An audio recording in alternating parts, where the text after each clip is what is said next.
بشین اینجا. یه چیزی رو راست به هم میگی. تو پیشنهاد دادی که شاهرخ با زویا ازدواج کنه؟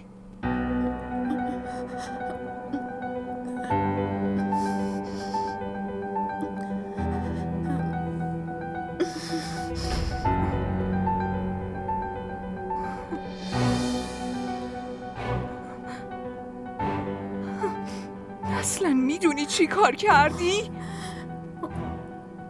شوهر خودتو دادی به یه زن دیگه. آره مامان، من شوهر نمیخواستم، بخشیدمش. بخشیدیش؟ ای خدای من با این دختر چی کار کنم؟ صبا اون شوهر تویه. شوهرم یه چیز با ارزش برای زنی. نباید گذاشت حتی سایه یه زن دیگه رو سرش بیفته. بعد تو خودت یه زن دیگه براش گرفتی.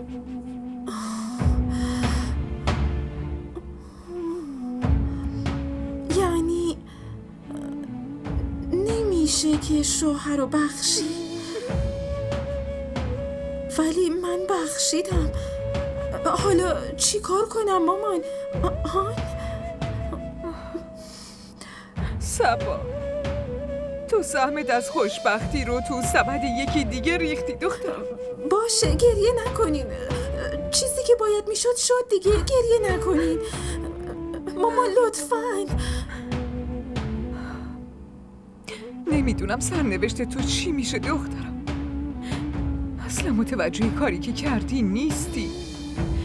وقتی که بفهمی دیگه.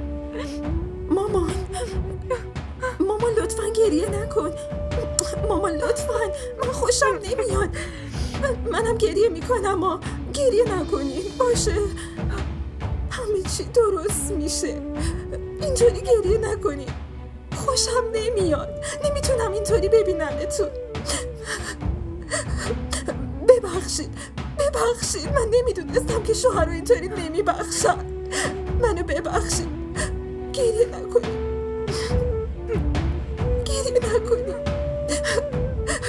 خوشم نمیاد. سجنا به دل نیا لگدا به تیرے باجو دنیا تو کچھ نہیں سجدا به لبوں چکھ لو کہ تیرا